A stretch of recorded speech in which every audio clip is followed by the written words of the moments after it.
Ahí estamos. Bueno, con respecto a la dinámica, lo ideal sería que hagan las preguntas al final, pero si quieren, pueden levantar la mano y, bueno, ahí desmutearse y hacer la pregunta, ¿no? No hay problema. Pero bueno, sería lo ideal que dejen las preguntas para el final, ¿no? Bueno, con respecto al Qiskit Fall Fest, para aquellos que no conocen, es, bueno, una serie digamos, de eventos de computación cuántica que IBM hace en diferentes campus universitarios de todo el mundo, ¿no? Cada evento, cada evento de estos FOLFES son organizados y dirigidos por estudiantes en general, ¿no? De cada campus. En este caso se utiliza la FIUBA, como la Facultad de Ingeniería de la UBA, como el lugar, como el campus, digamos, de este evento, ¿no? Que, bueno, está comandado, bueno, por Lucas y por Julián, para aquellos que lo conozcan, ¿no? Y bueno, entonces IBM, lo que hace IBM Quantum es apoyar a estos eventos, ¿no? Entonces, bueno, aquellos líderes estudiantiles van a trabajar en conjunto con IBM para, bueno, el diseño y la planificación de cada uno de los eventos. Todos los eventos son distintos, hay eventos que pueden durar un día o eventos eventualmente que puedan durar un mes eh, como este, ¿no? Y generalmente se hacen entre octubre y noviembre de cada año, pues se llama Polfest, ¿no? Pues está puesto en función del horario del norte, ¿no? Cada evento es independiente, o sea, no es que están conectados, sino que están conectados por lo que es la marca IBM Quantum, pero bueno, puede haber alguna colaboración eventualmente entre diferentes eventos, como por ejemplo el que hubo con el ITBA días atrás, ¿no? Bueno, cada evento tiene su diseño particular, algunos harán más focalizaciones sobre cuestiones básicas, otros sobre cuestiones más complejas. Así que bueno, la idea de los eventos en sí es acercar a la comunidad, ya sea entusiastas o ya personas por ahí un poco más formadas en el tema, a diferentes tópicos que hacen referencia a la computación cuántica, ¿no? Y la idea es empezar a crear comunidad, ¿no? De todo esto, ¿no? Porque si hay una comunidad, no hay un ecosistema que se pueda nutrir de la computación cuántica, eh, digamos, no es como que no podemos avanzar tampoco en el desarrollo de hardware, ¿no? Pues si no tenemos gente que solicite esto, eventualmente lo que es el desarrollo de hardware también se frena porque no hay demanda, ¿no?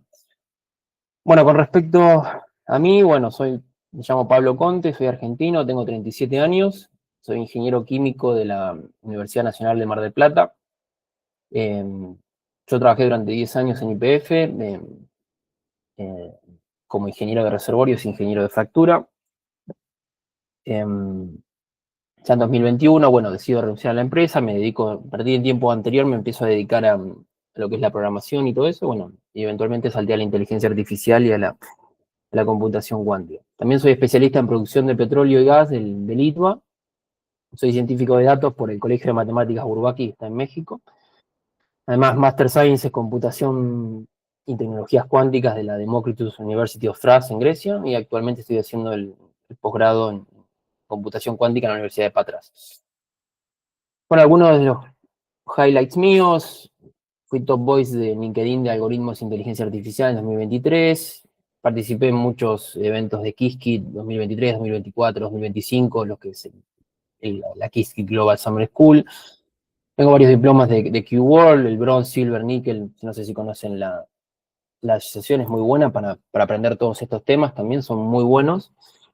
Después, bueno, algo importante que hicimos hace un tiempo, bueno, ganamos el Q-Hack con un grupo de diferentes personas de diferentes lugares del mundo, de 2023. En la parte del hackathon abierto salimos primeros en lo que es lo que era uno de los diferentes premios que había, un premio que fue esponsoreado por Atom Computing, ¿no? Y bueno, diferentes otras cosas que he hecho en computación cuántica, siempre ligado a lo que es competencias por ahí en hackathons o colaboraciones con IBM y esas cosas. Bueno, con respecto al día de hoy, lo que vamos a hacer es una introducción o un repaso a la álgebra lineal. Vamos a ver espacios vectoriales y vectores, vamos a ver las matrices y sus diferentes operaciones, vamos a ver los conjuntos generadores, la dependencia lineal y las bases de un espacio vectorial, los espacios de Hilbert, la notación de Dirac, la ortonormalidad y el producto interno, para qué nos sirven esas cosas. También vamos a tener una medida que es el producto externo o el producto tensorial, los autovectores y autovalores y por qué las exponenciar matrices o las matrices exponenciales son importantes, ¿no? Después ya la otra hora sí vamos a ver lo que es la introducción a la computación cuántica. Eso, bueno, lo dejamos para la otra hora. Bueno, el álgebra lineal, en lo que es la computación cuántica, digamos, es el lenguaje en que se escribe la computación cuántica, o por lo menos no vamos a ir hacia álgebras más complejas, como uno podría decir que la computación cuántica está escrita en C# álgebras, pero bueno, en definitiva el álgebra lineal es la que usamos en el día a día para hacer las diferentes cuentas o los diferentes cálculos, ¿no? Así que es importante que nosotros podamos comprender qué es lo que estamos haciendo para poder avanzar, ¿no? O sea, entonces el desarrollo de estos conceptos matemáticos hace que podamos tener una comprensión un poco más, un poco mejor de lo que vamos a ir viendo, ¿no? Entonces el objetivo de esto es introducirlos en la matemática que hace a la computación cuántica. Vamos a empezar con cosas sencillas y esto se va a ir complicando a medida que vayamos moviéndonos, ¿no? Entonces, bueno, lo que vamos a empezar hablando es acerca de espacios vectoriales y de vectores, ¿no? Entonces, nuestra presentación va a empezar hablando sobre este objeto o esta abstracción matemática más importante para la computación cuántica, que es el vector, ¿no? Vamos a llamar un vector B, en este sentido, a elementos o a un conjunto de elementos que se enmarcan dentro de un espacio vectorial, ¿no? En definitiva, la definición más intuitiva y geométrica para esto es que un vector es una cantidad matemática con dirección y magnitud, ¿no? Ahora lo vamos a ver gráficamente, ¿no? Después, solamente si uno quiere ir a la definición más formal, bueno, va a conceptos matemáticos de más alto nivel, ¿no? Pero uno intuitivamente puede decir que un vector es una cantidad que tiene dirección y magnitud, ¿no? Que en definitiva siempre lo definimos como una flecha, ¿no? Entonces, por ejemplo, si tenemos un vector con componentes x, y en dos dimensiones, digamos de la forma 3,5 como vemos ahí, lo podemos visualizar como una flecha que apunta en la dirección con 3 unidades a lo largo del eje X y 5 a lo largo del eje Y, ¿no? Entonces, bueno, si importamos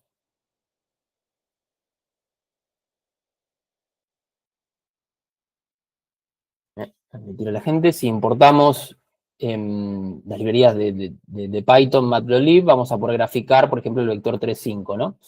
Entonces, bueno, es algo sencillo. Acá tenemos el vector que en definitiva estamos describiendo. Esto, por el momento, es lo que definiríamos como un vector, ¿no? Pero, ¿dónde empieza la conexión con la computación cuántica? Que en general, nosotros tratamos con vectores de estado, ¿no? Que son, bueno, en definitiva, simplemente vectores que apuntan a un punto específico en el espacio que corresponde a un estado cuántico en particular, ¿no? Ahora, ese estado cuántico generalmente nosotros lo vamos a definir o a visualizar usando la esfera de Bloch, ¿no? Y ahora, bueno, a medida que vayamos viendo, porque vamos introduciendo conceptos y lo vamos a ir explicando después, ¿no? Para que no lo compliquemos, ¿no? Entonces, un vector que represente al estado cuántico podría referirse a la flecha que ahora vamos a ver, que está encerrada dentro de una esfera de Bloch, o por ahí para los matemáticos también lo pueden conocer como la esfera de Riemann, que digamos que también lo es. Y esa esfera que ahora vamos a ver es la que va a ser nuestro espacio de estados, ¿no? De todos los puntos posibles a los que nuestros vectores podrían apuntar, ¿no? Entonces, si nosotros empezamos a graficar, por ejemplo, un vector en la esfera de Bloch, por ejemplo, vamos a ver la esfera que les comentaba y un vector apuntando en una dirección, ¿no? Ya vamos a ver qué significa este vector. En este estado particular, para ir adelantando, es un estado que está en una superposición uniforme entre los vectores 0 y 1, ¿no? Ya vamos a ver qué son. Ya que la flecha está en la mitad o a medio camino entre los dos, entre el estado 0 y el estado 1, ¿no? Y estos vectores, bueno, como ustedes ven ahí en la imagen, pueden girar en cualquier lugar de la esfera, ¿no? Pueden apuntar a cualquier lugar de la esfera y cada uno de estos puntos va a representar un estado cuántico diferente, ¿no? Ahora, la esfera esta tiene infinitos puntos, ¿no? Siempre van a ser 3 dimensiones. Para representar un vector en la esfera de Bloch, sí. O sea, necesitamos estas 3 dimensiones que vendrían a ser X, Y, Z, ¿no? Ahora vamos a ir viendo que los vectores pueden tener más dimensiones, ¿no? Pero para representarlos en un estado, digamos, de un qubit único, sí necesitamos esas 3 dimensiones. Pero bueno, como les decía, esta esfera tiene infinitos puntos, ¿no? Los vectores pueden ir apuntando en cualquier dirección, ¿no? Entonces, por ejemplo, podemos poner otro vector, que vendría a ser este vector que vemos acá, o eventualmente otro vector, por ejemplo, el que vemos ahí, ¿no? Si yo le cambio el signo, por ejemplo, al vector que está en el estado 0, lo puedo mandar al estado 1, como ustedes pueden ver ahí, ¿no? Pero entonces, esto vendría a ser el espacio en el cual nos vamos a ir moviendo para aquellos qubits que queremos describir con 3 dimensiones, ¿no? Pero bueno, la idea es dar una definición un poco más formal, ¿no? En definitiva, un vector es un elemento de un espacio vectorial, como dijimos antes, ¿no? Entonces, ahora lo que tenemos que hacer es definir qué es un espacio vectorial, ¿no? Entonces, un espacio vectorial al que vamos a llamar B, sobre un campo F, es importante que definamos sobre dónde estamos trabajando. Es un conjunto de objetos que vamos a llamar vectores, donde se cumplen 2 condiciones importantes. Una es que la suma vectorial de 2 vectores, que vamos a definir como A y B, contenidos en el espacio vectorial B, dará lugar a un tercer vector, donde la suma está contenida también en B, ¿no? En ese mismo espacio vectorial.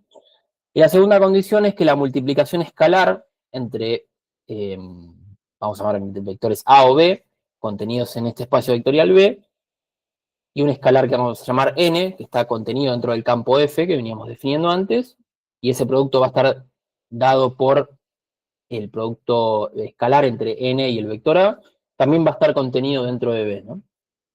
Ahora, ¿qué es un campo, no? Solo definimos espacio vectorial. Ahora, el campo es un conjunto de elementos con, digamos, 2 operaciones que van a ser la suma y la multiplicación, que van a satisfacer propiedades algebraicas específicas, ¿no? Entonces, los campos se utilizan, perdón, principalmente como estructuras algebraicas para definir operaciones, digamos, aritméticas en un conjunto de números, ¿no? Ustedes van a escuchar muchas estructuras algebraicas, existen los anillos, existen los magmas, existen un montón de cosas que no se exceden, ¿no? Pero en definitiva, el campo también es un tipo de estructura algebraica, ¿no? La estructura de campo es una de las estructuras base del álgebra y es esencial en muchas áreas, ¿no? De las matemáticas y las ciencias, ¿no? En general, los elementos de un campo suelen ser números, que pueden ser números reales, por ejemplo, el campo de los reales, o números complejos, como el campo de los complejos, ¿no? Pero pueden estar formados por otros elementos que satisfagan los axiomas que definen a un campo, ¿no? Así que en definitiva, estas estructuras algebraicas las utilizamos para definir números y sus propiedades aritméticas, ¿no? Mientras que los espacios vectoriales son estructuras matemáticas que utilizamos para estudiar las operaciones vectoriales y las combinaciones lineales que vamos a ir viendo que se dan entre estos espacios, ¿no?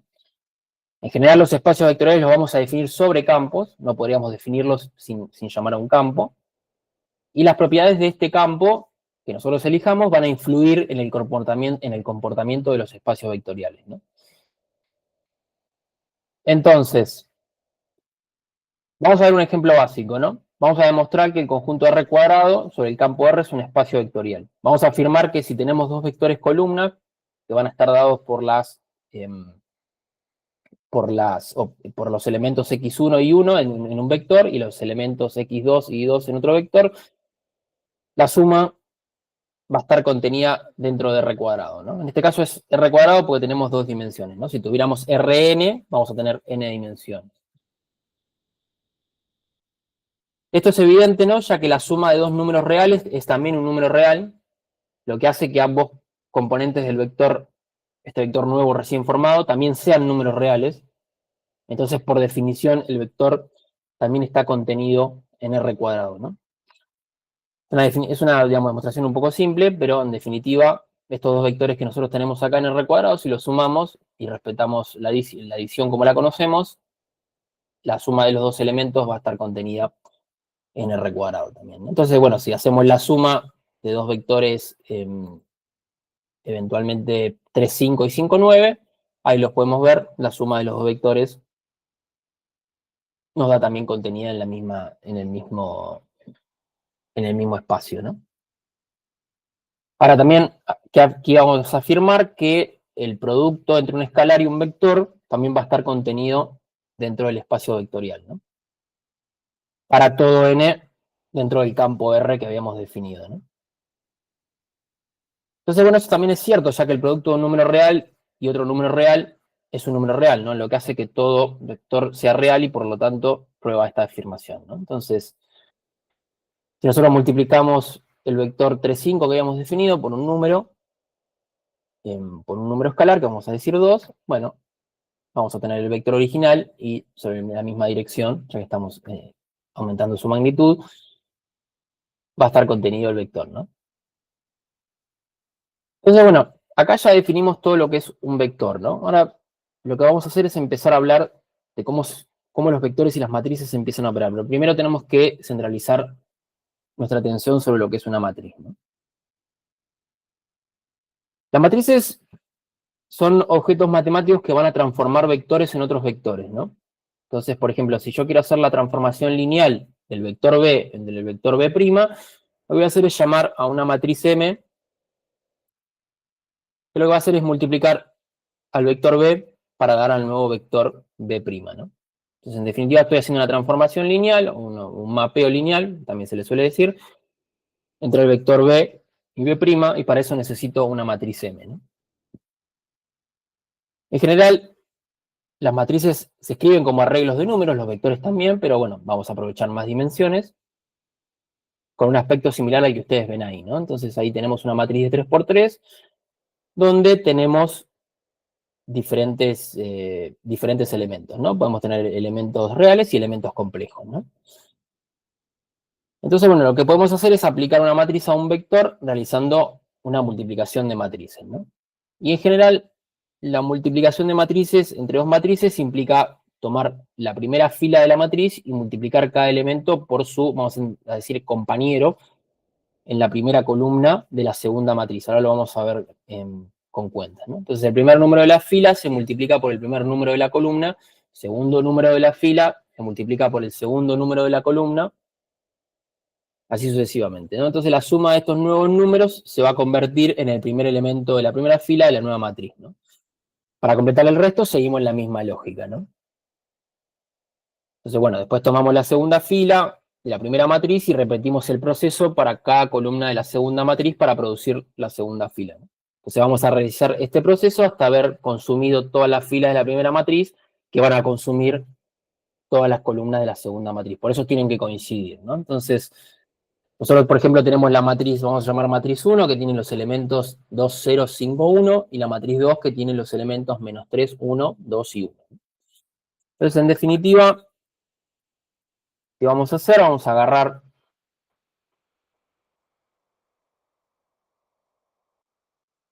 la primera fila con la primera columna de la segunda matriz, y es lo que vamos a trasladar al primer elemento, ¿no?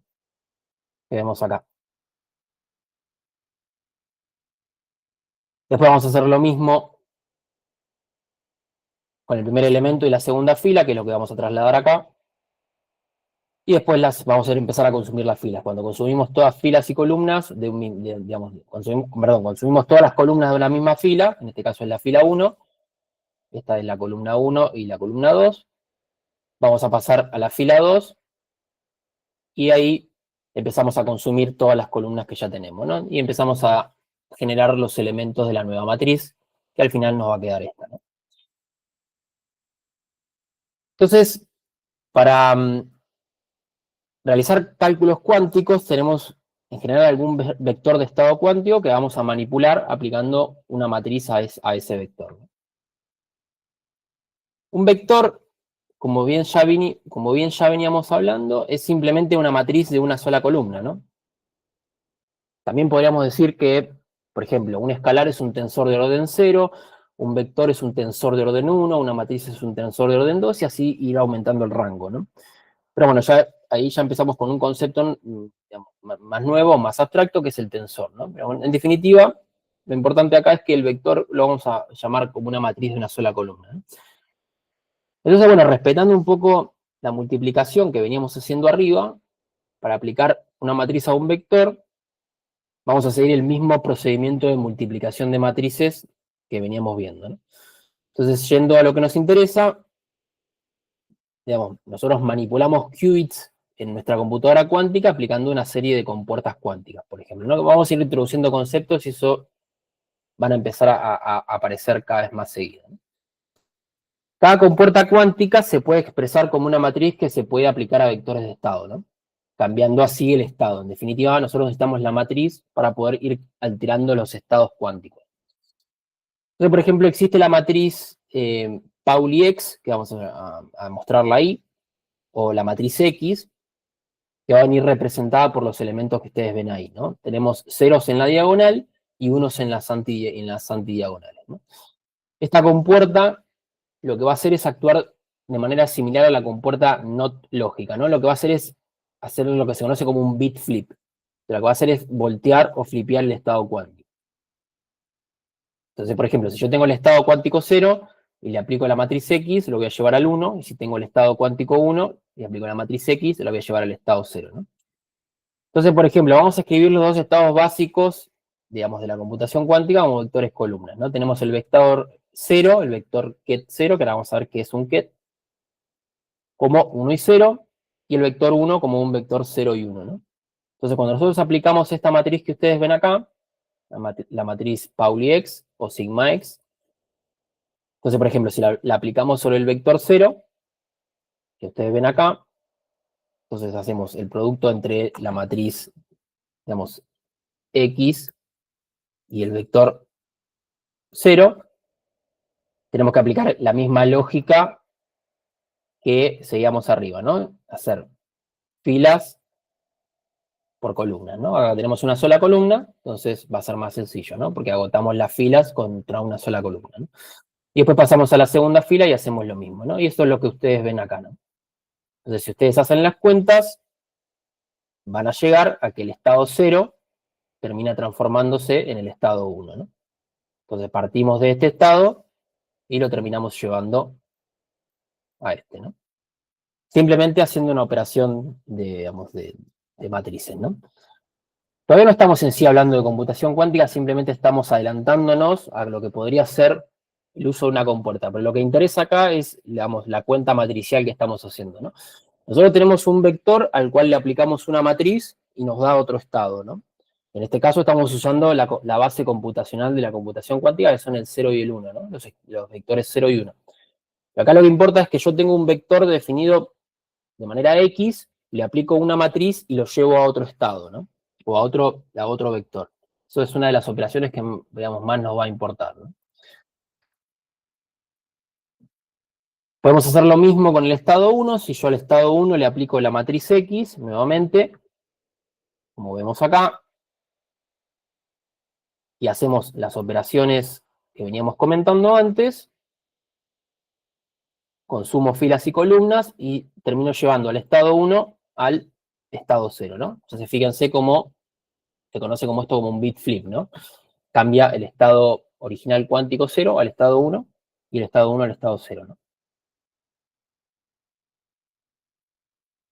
Entonces, como podemos ver, decíamos que la matriz esta X actuaba sobre los vectores flipeándolos. Entonces vemos que hace eso, ¿no? Cuando nosotros hacemos las cuentas, vemos que alteramos el estado cuántico y lo llevamos de un estado, vamos a decir, base a un primer estado excitado, 1. Pero al margen digamos, de lo que hace la computación cuántica, lo que interesa hasta ahora es que la matriz me permite hacer un mapeo lineal entre dos vectores, ¿no? Y eso es una de las cuestiones más importantes, digamos, de la computación cuántica, ¿no? Que yo voy a utilizar matrices para transformar vectores.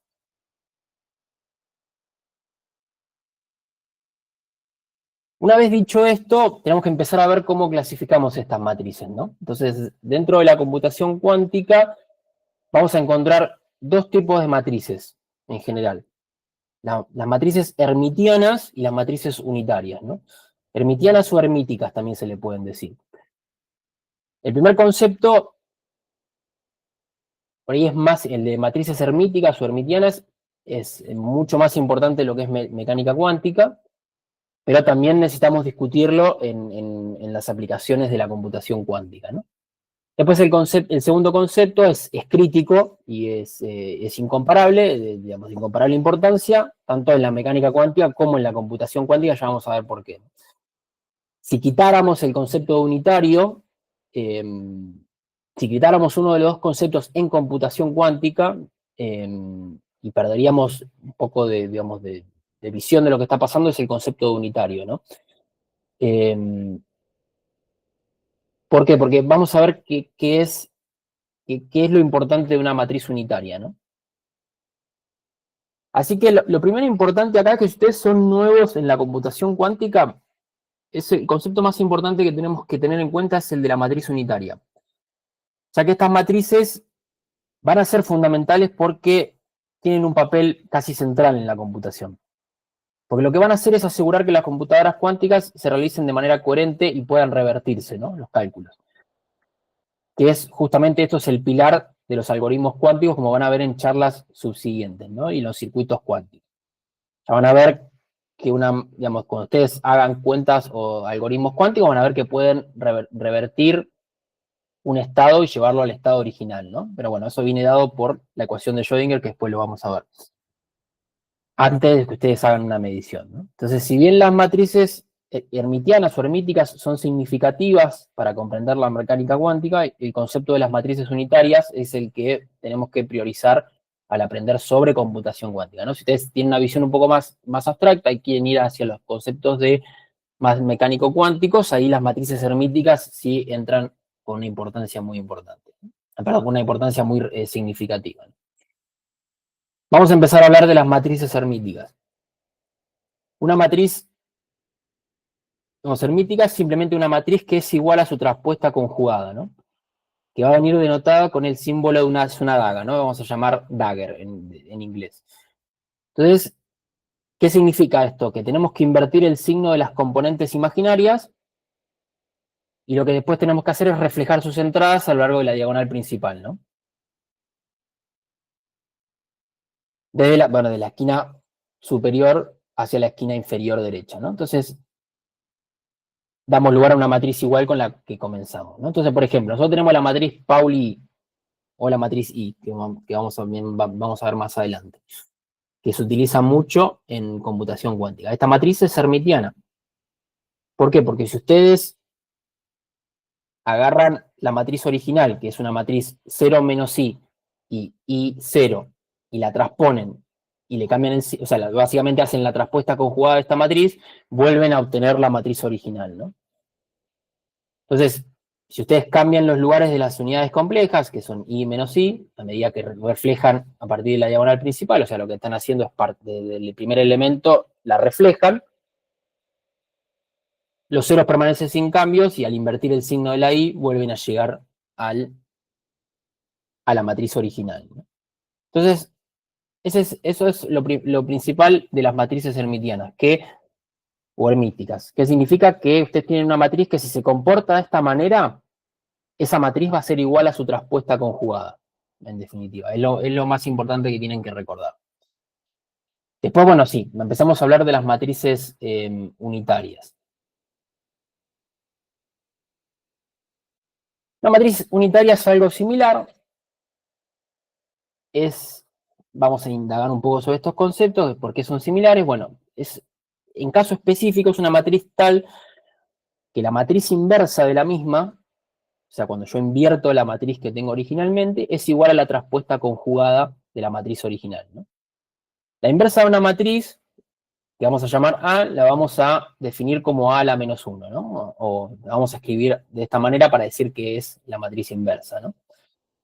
Entonces, ¿esto qué significa? Que si yo hago el producto de la matriz de la inversa de la matriz A por la matriz A, eso va a ser igual al producto de la matriz A por su matriz inversa y eso me va a dar la matriz identidad, ¿no? La matriz identidad, recuerden que es esa matriz donde nosotros tenemos, por ejemplo,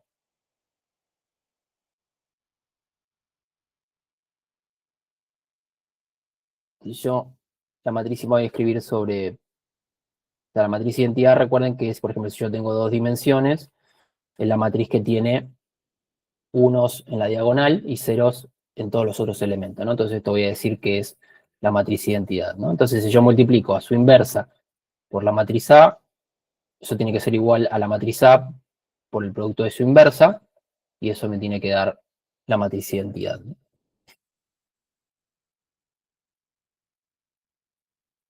Se llama, bueno, la matriz esta se llama identidad porque actúa trivialmente sobre cualquier otra matriz, ¿no? O sea, no tiene ningún efecto. Básicamente, si yo multiplico a la matriz A por su identidad, vuelvo también a obtener la matriz A, ¿no? Porque la identidad no hace ningún cambio, ¿no? Entonces, les dejo como primer, por ahí, no vamos a decir ejercicio, pues no les voy a dar tarea, pero si ustedes multiplican a la matriz A por la identidad, agarren cualquier matriz A, definanla como ustedes quieran, no sé, 5, 4, menos 3 y 2. Si la multiplican por la identidad, que en este caso vendría a ser 1, 0, perdón, 1, 1, 0, 0, van a obtener nuevamente la misma matriz. Cuando las matrices crecen más de 2 dimensiones, o sea, de 2 por 2, calcular la inversa se empieza a volver complicado, ¿no? Como para que dejemos que las computadoras clásicas la calculen. No estamos hablando de algo muy sencillo, 2 por 2, estamos en dimensiones controladas, pero si esto empieza a escalar en dimensiones, como pasa en la computación cuántica y muy común, es importante calcular, saber si podemos calcular la inversa, ¿no? ¿Cómo podemos calcular la matriz, por ejemplo, inversa de una matriz de 2 por 2? Si nosotros definimos a la matriz A como la que ven ahí, como que tiene los componentes A, B, C y D, su inversa va a ser 1 sobre el determinante de A, ya vamos a ver qué es el determinante, por los elementos arreglados de esta manera, ¿no? El determinante de A, de la matriz A en este caso, va a ser, si conocen de álgebra lineal, va a ser el producto de A por D menos el producto de B por C. Cuando ustedes empiezan a escalar, van a la matriz, por ejemplo, de 3 por 3, 4 por 4, 5 por 5, 6 por 6. Esto es algo que estudió Arthur Carley ya en el siglo XIX.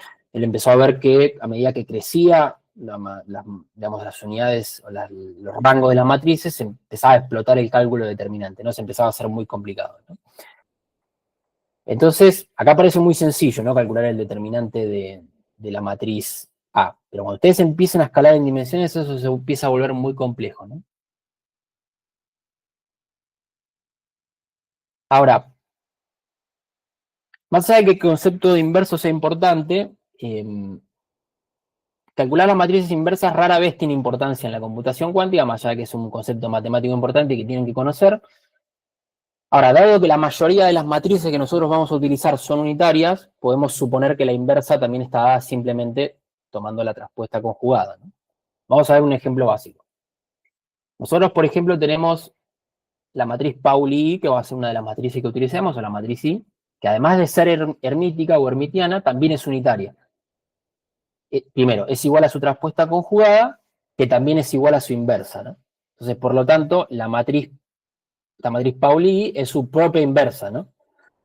¿Cómo podemos comprobar esto? Bueno, tenemos la matriz Pauli,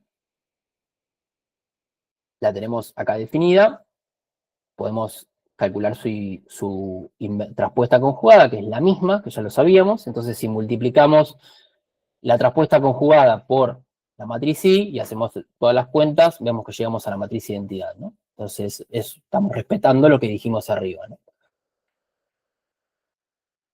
La razón por la que las matrices unitarias son tan importantes se va a hacer más evidente cuando hablemos de la sección de los espacios de Hilbert, ¿no?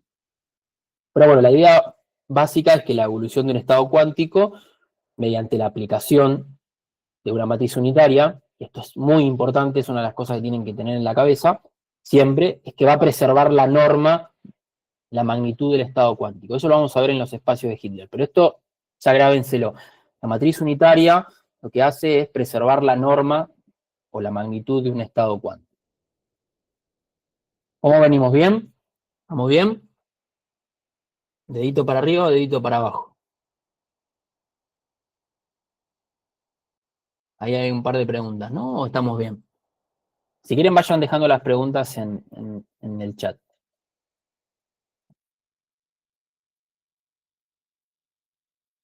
Bueno, entonces definimos matrices hermíticas, matrices unitarias. Vamos a ver qué es una matriz normal. Una matriz A, cualquiera, vamos a decir que es normal si conmuta, vamos a ver qué es eso que conmuta, con su traspuesta conjugada. Entonces, para una matriz normal, y nosotros vamos a definir A, si conmuta con su traspuesta conjugada, ¿qué quiere decir? Si yo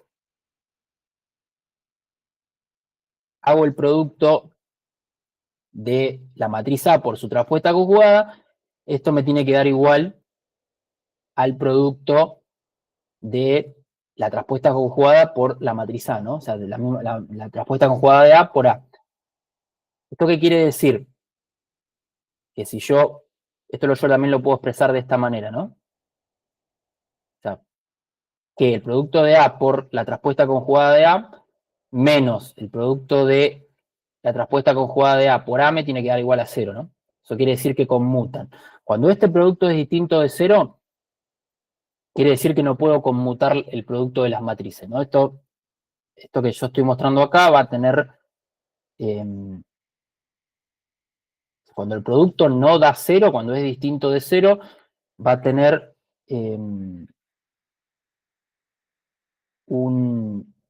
cuando esto es distinto de 0, va a tener una explicación, digamos, importante y van a empezar a aparecer cosas interesantes, como por ejemplo el principio de incertidumbre de Heisenberg, que lo empiezo a introducir, que por ejemplo, si ustedes tienen la posición de un vector, o sea, el operador posición, vamos a llamarlo X, y el operador cantidad de movimiento, cuando ustedes hacen la conmutación de esto, que vendría a ser X por P menos P por X, esto no va a dar 0, pues justamente la posición o la velocidad no conmutan, y acá va a aparecer el principio de incertidumbre de Heisenberg como la imaginaria por H, ¿no?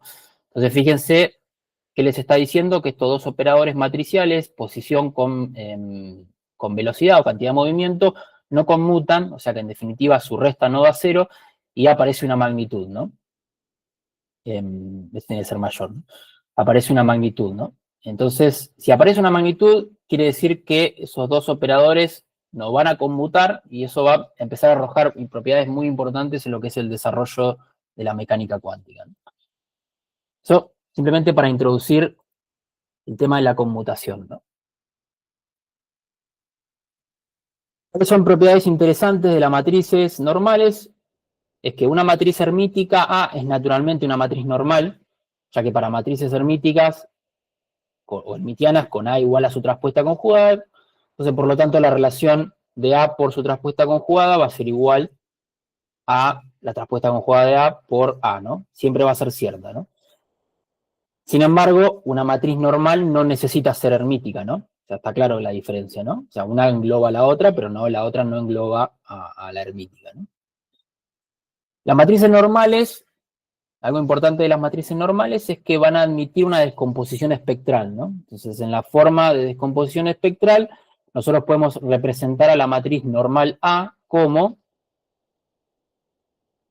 la expresión que ustedes ven ahí, como la sumatoria de igual a 0 hasta n-1, donde K, que ustedes ven ahí, los vectores K, el producto de ese producto que ustedes ven ahí es el producto externo, que lo vamos a ver en un rato, donde primero lambda K va a ser el autovalor de la matriz A y K van a ser los autovectores, que eso lo vamos a introducir más adelante, ¿no? Pero lo importante es que lo que quiero que empiecen a incorporar es que la matriz normal admite una descomposición espectral y que la pueden escribir como ustedes ven ahí, ¿no?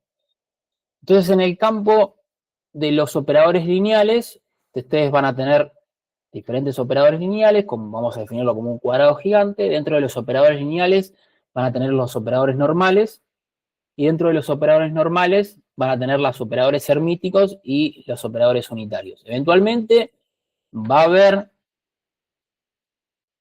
a haber matrices que van a compartir las dos, digamos, en definitiva, las dos operaciones, lo hermítico y lo unitario, como ya vimos, por ejemplo, la matriz I o sigma I. Pero después va a haber operadores que son unitarios, que solo van a conservar la norma, y operadores hermíticos que van a ser, digamos, su traspuesta conjugada va a ser igual a la matriz original, ¿no? Y dentro de eso, bueno, pueden tener operadores normales que van a englobar a los dos, y dentro de eso, bueno, operadores lineales comunes, ¿no? Pero bueno, en definitiva esto muestra un poco el operador, digamos, el diagrama de Venn de estos operadores, ¿no? Después, ¿qué conceptos necesitamos introducir? Bueno, ¿cómo generamos un conjunto, digamos, en un espacio vectorial? ¿Qué es la dependencia lineal y qué son las bases de un espacio vectorial? Ya definimos los operadores vectoriales, sus espacios vectoriales, matrices, cómo operan, qué propiedades tienen. Entonces, nosotros podemos decir que algún conjunto de vectores S, que va a abarcar un subespacio dentro de ese espacio vectorial B, como bien vemos ahí, vamos a decir que es un subconjunto cerrado bajo operaciones del espacio vectorial, que ya las definimos.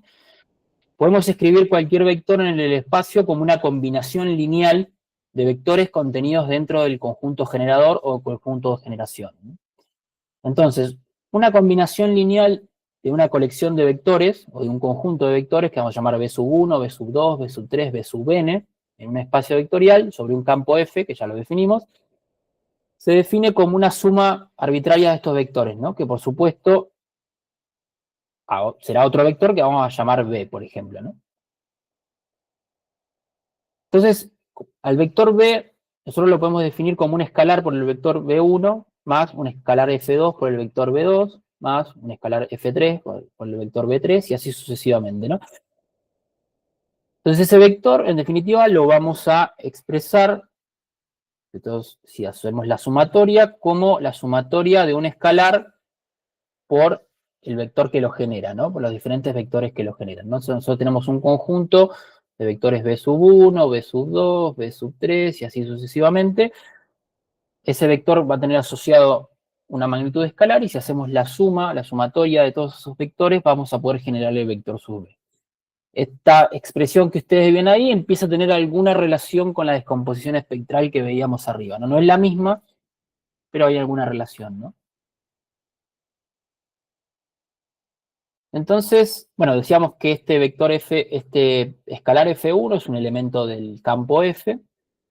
Y si tenemos un conjunto, digamos, de vectores que va a abarcar un espacio, estamos diciendo que cualquier otro vector en el espacio vectorial se puede escribir como una combinación lineal de estos vectores, ¿no? Ahora, cuando nosotros tenemos este conjunto, por ejemplo, de vectores B sub 1, B sub 2, B sub 3, si decimos que es linealmente dependiente, entonces estamos diciendo que existen coeficientes correspondientes para cada vector, que vamos a llamar B sub I dentro de F, tal que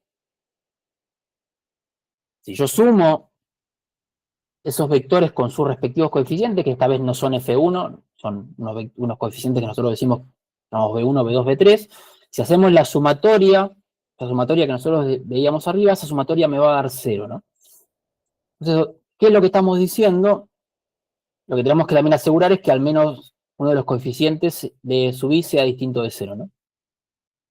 Entonces, esto intuitivamente lo que nos va a decir es que el conjunto de vectores se puede expresar como una combinación lineal entre sí, ¿no? Entonces, de otra manera, estamos diciendo que los vectores dentro del conjunto pueden escribirse como combinaciones lineales unos de otros, ¿no? Lo que indica que son linealmente dependientes y que pueden generar el espacio vectorial, ¿no? Entonces nosotros, por ejemplo, tenemos el conjunto B1, B2, B3, B4, B sub n, ¿no? Con los coeficientes B sub 1, B sub 2, B sub n, ¿no? Entonces, decimos que tenemos una combinación lineal que es igual a 0, ¿no? Que la traíamos de arriba, ¿no? Como hay al menos un vector con un coeficiente distinto de 0, elegimos un término en la combinación lineal B sub A, BA, ¿no? Entonces nosotros tenemos la sumatoria de B sub I por el vector BI, lo vamos a sacar de la sumatoria, como ustedes ven en la expresión, sacamos a ese vector B sub A, BA de la sumatoria esta, entonces acá lo que tenemos que sumar son todos aquellos vectores que sean distintos a A, ¿no? Entonces, ¿qué vamos a decir? Que este vector B sub A, simplemente haciendo un poco de álgebra, va a ser igual a la resta, o sea, si yo paso esto para el lado de 0, B sub A que está acá, va a ser igual a la resta de la sumatoria dividiendo por B sub A, ¿no? Entonces, volvemos a obtener una expresión de sumatoria donde B sub A va a ser igual a la sumatoria de un coeficiente que vamos a llamar C sub I por B sub I, ¿no? Y acá lo que tenemos que decir es que todos los I, o sea, el I del coeficiente y el I del vector tienen que ser distintos de A, ¿no? Entonces, en el caso de que B sub A sea el único coeficiente distinto de 0, digamos, si tiene que dar igual a 0, es necesariamente cierto que B sub A tiene que ser el vector nulo, ¿no? Lo que hace automáticamente que el conjunto sea linealmente dependiente, ¿no? Si este no es el caso, si no pasa eso, B sub A se escribió como una combinación lineal de vectores distintos de 0, como mostramos arriba, ¿no? Entonces ahí ustedes pueden jugar con eso, ¿no? Si B sub A es 0, entonces me está diciendo que ese conjunto es linealmente dependiente. Si ese B sub A no es 0, entonces ustedes pueden escribir a ese B sub A como una combinación lineal de esos vectores. Si quisiéramos demostrar lo contrario, suponemos que existe algún vector B sub A en el espacio B sub, digamos, B sub 1, B sub 2, B sub n, que se puede escribir como una combinación de otros vectores del subespacio. Entonces tenemos lo siguiente, ¿no? Que B sub A va a ser la sumatoria de la expresión que ven ahí, ¿no? Donde, bueno, ese va a ser un índice que recorre un subconjunto del subespacio, ¿no? Entonces nosotros podemos escribir lo siguiente, ¿no? Podemos decir que B sub A menos la expresión esa va a ser B sub A menos la sumatoria ya descompuesta, eso tiene que ser igual a 0, ¿no? Para todos los vectores en el subespacio que no están incluidos en el subconjunto que indexamos con S, fijamos sus coeficientes e indexado por el índice Q, que vamos a decir que es igual a 0, ¿no? Entonces, de este modo vemos lo siguiente, ¿no? B sub A va a ser igual a la resta de este B sub 1, B sub S1, B sub 2, B sub S2, sucesivamente, más 0 por otra sumatoria del vector B sub Q1, B sub Q2, B sub Q3, que tiene que ser igual a 0, ¿no? Que obviamente va a ser una combinación lineal de todos los elementos del subespacio que ya tenemos definido, ¿no? Entonces esto va a ser igual a 0, completando la prueba de que las dos funciones de dependencia se implican entre sí, ¿no? Ahora vamos a considerar un ejemplo básico. Tenemos el conjunto, por ejemplo, de dos vectores de R cuadrado, que consiste, por ejemplo, en A como 1, 0 y B como 2, 0, ¿no? Si elegimos el campo sobre nuestro espacio vectorial para que sea R, para que sea el conjunto de los reales, entonces podemos crear una combinación lineal de estos dos vectores que equivale a 0, ¿no? Entonces, por ejemplo, podemos decir que 2 veces A menos B es igual al vector, 2 veces el vector A menos una vez el vector B va a ser igual a 0, ¿no? Entonces decimos que un conjunto de vectores es linealmente independiente si no hay ningún vector en el conjunto que pueda expresarse como una combinación lineal de todos los demás, ¿no? Entonces acá empieza a entrar la noción de base vectorial. Justamente una base vectorial es simplemente un conjunto que genera un espacio vectorial o un conjunto generador que es linealmente independiente, ¿no? Entonces, en este sentido, la base de un espacio vectorial es el conjunto, digamos, mínimo posible que abarca todo el espacio, ¿no? El tamaño de la base lo vamos a llamar dimensión del espacio vectorial. Las bases justamente y los conjuntos generadores son importantes porque nos permiten reducir los espacios vectoriales y expresarlos en términos de solo unos pocos vectores, ¿no?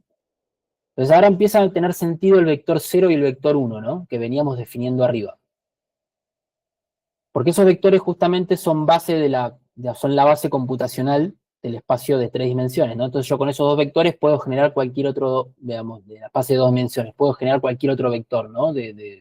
Justamente utilizando esos dos vectores. Pero no es la única base que podemos elegir, ¿no? Entonces podemos llegar a ciertas conclusiones sobre nuestro conjunto de bases que podemos generalizar a todo el espacio, ¿no?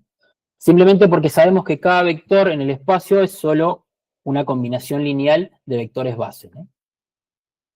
En la computación cuántica, un poco lo que les decía antes, el 0 y el 1 es una de las bases que encontramos a menudo, ¿no? Que lo van a ver muy seguido, 0 y 1, 0 y 1. no es que todo se reduzca al 0 y el 1, ¿no? Pero es una convención que se conecta con la computación clásica, ¿no? También tiene su explicación física de por qué decimos que es 0 y 1.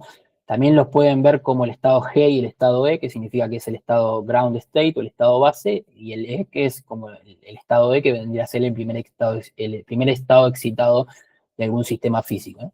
También podemos tener el estado 2, que podría ser el segundo digamos, el segundo estado excitado de un sistema y así sucesivamente, ¿no? Pero es una convención en definitiva. Entonces podemos escribir cualquier otro estado de un qubit como una combinación lineal de estos vectores base, ¿no? Entonces, por ejemplo, la combinación lineal que ustedes ven ahí, el vector 0 más el vector 1 dividido raíz de 2, representa una superposición entre el estado base 0 y el estado base 1, ¿no? Con igual probabilidad de medir que el estado esté en cualquiera de los estados base, que van a ser 0 y 1, que lo definen, ¿no? Esto es un poco intuitivo, ya que el peso o la cantidad de cada vector base en la combinación lineal es igual a 2 y ambos están escalados por 1 sobre raíz de 2. Entonces, justamente, este vector nuevo, que vamos a llamar psi, que viene dado por el vector 0 más el vector 1 dividido raíz de 2, es una combinación lineal de los vectores bases 0 y 1, ¿no? No importa todavía qué representa ese vector, lo que importa es que nosotros podemos construir un vector nuevo a partir de las bases, ¿no? Entonces, ese vector nuevo va a apuntar en otra dirección de la esfera de Bloch y va a dar representación a un estado nuevo, ¿no? Ustedes con cualquier base pueden construir un vector nuevo, eso es lo importante. Y la elección de esa base, digamos, desde el punto de vista matemático es completamente arbitraria. Ustedes podrían elegir cualquier otro vector. Lo importante es que sean independientes entre ellos y uno no se pueda construir con el otro, ¿no? Pero ustedes podrían representar cualquier vector de la esfera de Bloch con cualquier base que ustedes, pues son infinitas las que pueden elegir. Lo que pasa es que por una cuestión de convención y de facilidad empezamos a elegir bases con las que nos sentimos más cómodos. Una de ellas es la base 0 y 1. Entonces, una vez dicho el tema de las bases, vamos a introducir espacio de Hitler, notación de Dirac y ortonormalidad y producto interno, ¿no?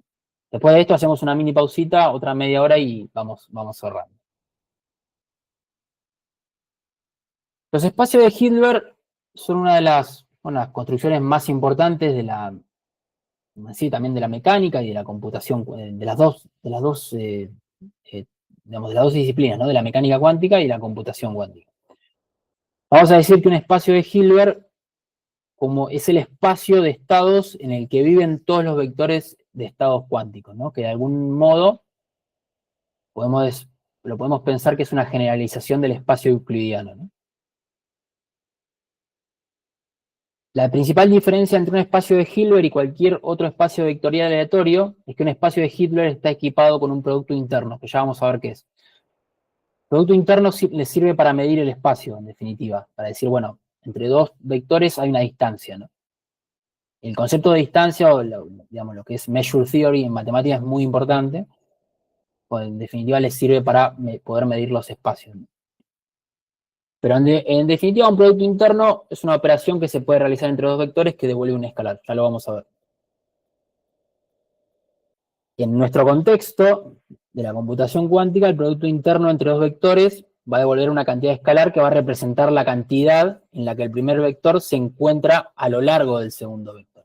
Entonces, a partir de esto se pueden calcular las probabilidades de medición en diferentes estados cuánticos, entre otras cosas, que vamos a ir viendo. ¿Qué es la notación de Dirac? Bueno, ya la fuimos introduciendo, pero ahora la vamos a definir, ¿no? Hay una frase de David Mermin, que es digamos, una persona que se dedica a estos temas, en un libro muy bueno de computación cuántica, que dice, los matemáticos tienden a despreciar la notación de Dirac porque les previene a ellos de hacer, digamos, distinciones importantes en las estructuras matemáticas, ¿no? Pero los físicos la aman porque justamente les hace olvidar de que esas distinciones son importantes y que no tienen ningún reflejo a veces en la física de un problema. Y esta notación justamente los libera de poder recordar eso, ¿no? Entonces había a veces picas entre los físicos y los matemáticos cuando se escribe la notación de Dirac, ¿no? La notación de Dirac está más orientada a los cálculos físicos que uno hace, ¿no? Porque a veces uno toma ciertas licencias que vamos a ir viendo más adelante, de que no tiene que necesariamente escribir algo en la notación de Dirac, pero un matemático te va a decir, no, acá tiene que ir esto. Entonces la notación de Dirac es una manera de representar un vector, vamos a llamar B, ¿no? Como bien decía esa frase, es muy conveniente para la mecánica cuántica y para la computación cuántica, y es la que vamos a usar en general, ¿no? Entonces, en la mecánica cuántica, los estados de los sistemas cuánticos se encuentran en espacios de Hilbert complejos, digamos, del campo complejo. Como bien decíamos, un espacio de Hilbert es un espacio vectorial equipado con una norma de producto interno que nos sirve para medir el espacio. Y también es un espacio vectorial completo. ¿Eso qué quiere decir? Que la convergencia de secuencias de estados cuánticos no va a ser un problema. Entonces, en matemática, obviamente no quiere decir que un espacio vectorial siempre va a converger. ¿Qué quiere decir que converja? Que la secuencia de estos estados cuánticos tiene que estar dentro del espacio y no salir, ¿no? Si sale del espacio, entonces no converge. Aquellas personas que por ahí no están familiarizadas con los espacios vectoriales completos pueden pensar en ellos como espacios donde están disponibles todos los posibles estados de un sistema cuántico puede adquirir, ¿no? Si vamos a buscar un estado cuántico afuera de ese estado, bueno, ahí ya estamos en problemas, ¿no? Vamos a ver qué es un espacio vectorial completo con un contraejemplo, ¿no? Vamos a suponer que nosotros tenemos un qubit cuyas amplitudes de probabilidad están restringidas a ser números racionales, en vez de ser números complejos. En este caso, bueno, el qubit, que vamos a llamarlo como la notación de Dirac que ustedes ven ahí, como el ket psi, pertenece al espacio racional bidimensional, vamos a llamarlo Q2, ¿no? Que va a ser de los racionales, en lugar de pertenecer al plano complejo estándar, que es el de los complejos bidimensionales, ¿no? Entonces vamos a suponer que el sistema cuántico cambia el estado del qubit en un tiempo finito delta t, desde el estado 0 hasta un estado de superposición que habíamos dicho que era 0 y el estado 0 más el estado 1 dividido 2. Entonces podemos pensar en la trayectoria de actualización del estado como una secuencia como la que vemos acá, ¿no? Entonces vamos del estado 0 al estado 1, al estado 2, estado 3, estado 4, 5, m, n, llamamos, ¿no? Entonces, teniendo en cuenta que si nosotros tomamos el límite de esas sucesiones, cuando n tiende a infinito, deberíamos llegar a lo que tenemos ahí, ¿no? Ahora, dado que el estado del qubit está restringido a estar dentro del espacio bidimensional Q2, como nosotros habíamos definido, no puede converger al estado límite de la ecuación anterior, ¿no? Ahora, si nosotros... Esto es para poder visualizar que el espacio, el vector que estamos generando con la operación está quedando afuera del espacio de los racionales, ¿no? ¿Por qué? Porque justamente aparece raíz de 2, ¿no? Ahora, no vamos a tener ese problema si nosotros definimos al vector en el espacio de los complejos, ¿no? Ya que se puede pensar en cualquier estado posible del qubit y ese estado estaría disponible para que el qubit converja a ese estado, ¿no? No es que la explicación haya sido matemáticamente rigurosa, pero les tiene que dar una idea o una intuición de qué es un espacio vectorial complejo, ¿no? Si yo lo defino sobre los racionales y voy a buscar el estado de superposición, nunca voy a poder llegar, porque justamente necesito una expresión irracional, ¿no? Ahora, si yo lo defino en el espacio de los complejos, no voy a tener ese problema. ¿Qué es un vector ket? Bueno, según la notación de Dirac, al vector columna correspondiente a un estado cuántico se va a representar como lo que vemos ahí, ¿no? Como el vector psi con esta barrita y este triangulito adelante, ¿no? Entonces eso es lo que vamos a llamar como ket. Entonces un qubit con una amplitud de probabilidad compleja, que la podemos tener en el estado de superposición que vemos acá, en la notación de Dirac, podemos escribirlo como el vector que tenemos ahí, ¿no? Como el vector columna que vemos acá, ¿no? Entonces eso es un ket, ¿no? Es un vector columna donde ponemos en una columna todas las amplitudes de un qubit, ¿no? El vector Bra, que va a ser la traspuesta conjugada de esto, ¿no? Que es la traspuesta conjugada, bueno, damos vuelta al vector, lo torcemos y le cambiamos los signos a la parte compleja, ¿no? Entonces, fíjense que Estamos transponiendo este vector que está acá, lo estamos transponiendo y lo estamos llevando a esto, ¿no? Entonces, si yo tengo el vector ket, para transponerlo, lo escribo de esta manera y sus elementos van a quedar definidos por lo que está dentro de la expresión que vemos ahí, ¿no? A esto lo vamos a llamar vector fila en vez de vector columna porque los vectores nos quedan alineados en una fila. Entonces, si el vector ket tiene solo amplitudes reales o probabilidades reales, en este caso no, pero si las tiene, el vector bra correspondiente es simplemente su traspuesta, ¿no? Porque no tienen que conjugar la parte compleja. Ahora, bueno, definimos bra, definimos ket, que es el producto interno. Si nosotros tenemos dos vectores A y B en un espacio de Hilbert, vamos a denotar el producto interno como la expresión que ustedes ven ahí, ¿no? ¿Qué hacemos? Nosotros tenemos el vector A y el vector B. Si quiero hacer el producto interno entre el vector A y el vector B, transpongo el vector A y lo multiplico por el vector B. Para juntarlo esto, digamos, la expresión por ahí matemática que más van a ver va a ser esta, ¿no? Se sacan de encima el signo y juntan las dos barras, ¿no? Justamente A mirando para el otro lado, el A-bra va a ser la traspuesta conjugada de A, que lo pueden también denominar como A dagger, digamos, ket, ¿no? También lo pueden escribir de esa manera. Entonces el producto interno entre dos vectores en el espacio de Hilbert va a ser la cuenta que ustedes ven ahí, ¿no? Nosotros conjugamos, transponemos y conjugamos A, que es lo que tenemos ahí abajo, A1, A2, A3, A sub n con, vamos a ponerle un asterisco arriba, que quiere decir que es su conjugado, y lo multiplicamos por el vector B sub 1, ¿no? Entonces nosotros tenemos A sub 1, A sub 2, este vector tiene n posiciones por una fila por n posiciones, y este vector tiene n filas por 1. Entonces, como coinciden las n, el vector final va a tener dimensión 1 por 1, que en definitiva es un escalar, ¿no? Que es lo que ustedes ven acá, en definitiva va a ser la sumatoria de todos los elementos complejos de A por todos los elementos de B, ¿no? Que estoy haciendo este elemento por este elemento, el A2 por el B2 y el AN con el B sub n, ¿no?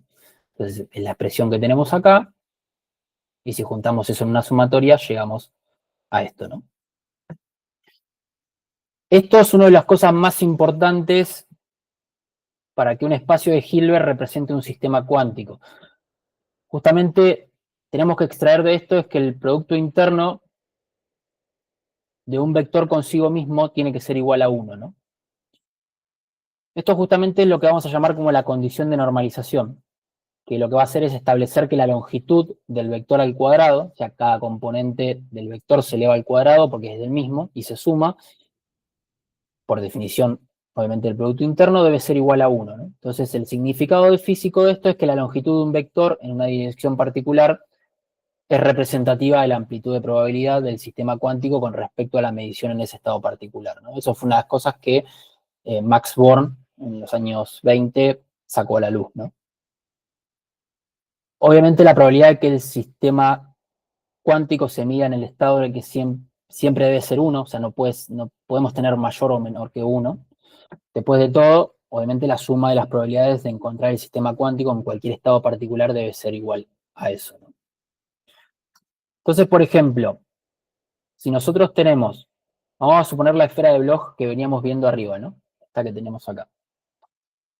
La superficie de esta esfera, junto con el producto interno entre los vectores, digamos, estado que representan los qubits, es un espacio de Hilbert válido, ¿no? Además, la condición de normalización ya es cierta porque el radio de la esfera de Bloch es igual a 1, ¿no? Entonces, por lo tanto, la longitud al cuadrado de cada vector también va a ser igual a 1, ¿no? Entonces, acá empieza a tener importancia los espacios de Hilbert con las matrices unitarias que veníamos definiendo de arriba, ¿no? Las matrices unitarias van a ser importantes porque justamente lo que van a hacer es preservar la norma o preservar el producto interno, ¿no? Entonces, lo que significa es que no importa cómo transformemos un vector bajo una secuencia de matrices unitarias, la condición de normalización va a seguir siendo válida. Y eso lo pueden demostrar como está abajo, ¿no? Si ustedes tienen el producto interno entre el vector psi consigo mismo, eso me tiene que dar 1, ¿no? Ahora, si yo al vector psi le aplico una transformación lineal u, unitaria. Entonces, yo puedo definir a ese nuevo estado como el producto vectorial. O sea, si llevo al estado, perdón, sí al estado eh, sí prima, si a ese estado le hago el producto interno, entonces justamente si muevo algebraicamente estas expresiones, voy a terminar llegando a que la expresión unitaria me queda contenida en esto. Como esto me da igual a la matriz identidad, por definición de unitaria, el producto interno me vuelve a dar 1, ¿no? Entonces, fíjense cómo la operación unitaria conserva la norma del vector, ¿no? Entonces, por eso se habla de evolución unitaria. Van a verlo muy seguido esto, o unitary evolution en inglés. Justamente la evolución unitaria envía estados cuánticos a otros estados cuánticos válidos, ¿no? Entonces, justamente la condición de normalización nos asegura eso, que el estado al que estoy yendo, la evolución unitaria, lo que justamente me asegura es eso, ¿no? Que yo envío estados cuánticos a otros estados cuánticos válidos, ¿no? Entonces, para un espacio de Hilbert de un solo qubit, representado por esta esfera de Bloch, las transformaciones unitarias van a corresponderse a rotaciones. Para cualquier persona que sea matemática, que estudie matemática, le va a ser más sencillo verlo de esta manera, como rotaciones, o si conocen teoría de grupos, como rotaciones de vectores de estado a diferentes puntos de la esfera, ¿no? Sin cambiar la longitud del vector de ninguna manera, ¿no? Entonces recuerden que nosotros teníamos un vector apuntando en el estado 1, en el estado 0, ¿no? Y le hacíamos una rotación y lo llevábamos al estado 1 como mostrábamos hace un rato, ¿no? Fíjense que ese vector sigue apuntando al inicio, al punto de la esfera, al punto 0, ese punto tiene una norma de 1, cuando lo llevamos con la compuerta X al estado 1, ese vector sigue teniendo la norma 1, ¿no?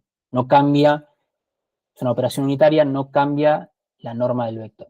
Más adelante, ustedes, cuando empiecen a adentrarse en temas más complejos y empiecen a hablar de trazas, de operadores, operadores de traza y matrices, estados puros y estados simples, cualquier estado que apunte, que esté en la superficie de la esfera va a ser un estado simple, cualquier estado que apunte adentro de la esfera de Bloch va a ser un estado mixto, ¿no? O estado compuesto. Pero bueno, eso es solamente para descripción, ¿no? Entonces, bueno, si volvemos a repetir lo siguiente, lo que les decía, teníamos al vector apuntando en el estado 0, si le aplico la compuerta X y lo llevo al estado 1, en definitiva, ese vector sigue apuntando en la superficie, esa compuerta X conserva la norma del vector porque el vector sigue apuntando a la superficie de la esfera, ¿no? Entonces, esa es una de las cosas más importantes. Vamos a hacer una pausita de 10 minutos y terminamos con lo que falta, ¿sí? ¿Alguna pregunta, alguna duda? ¿Cómo venimos? ¿Bien?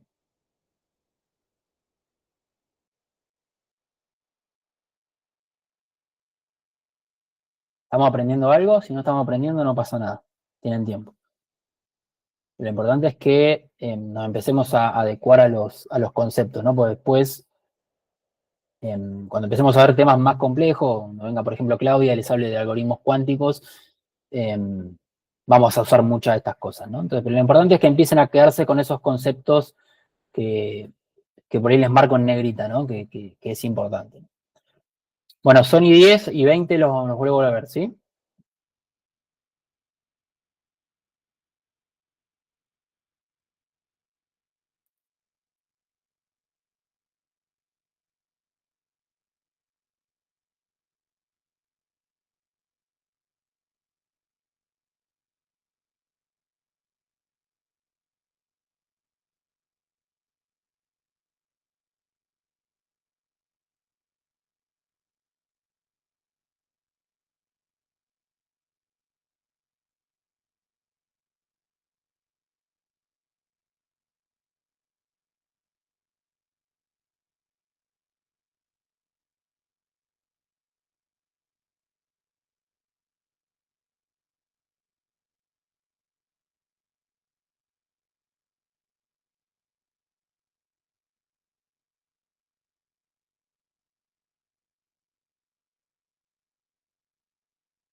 Bueno, ¿siguen por ahí?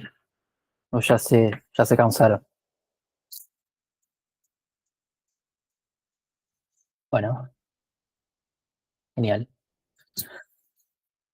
Este producto interno que veíamos recién, en definitiva, nos va a servir mucho el día de mañana para saber, por ejemplo, dos estados cuánticos que tanto se parecen o no, ¿no?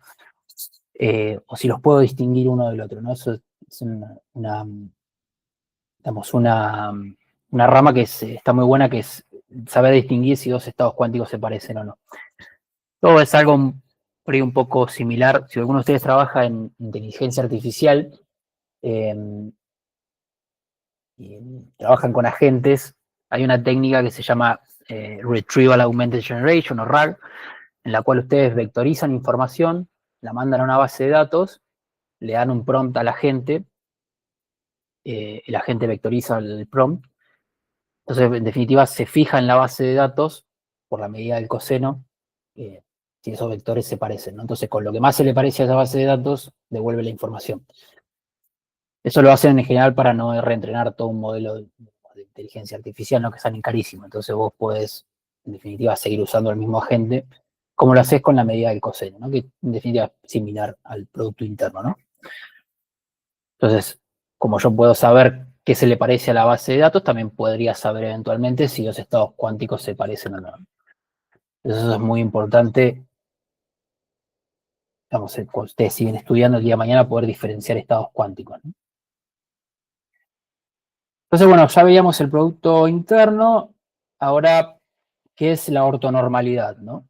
Se dice que un espacio vectorial va a tener una base ortonormal cuando los elementos vectoriales del conjunto son ortonormales entre sí.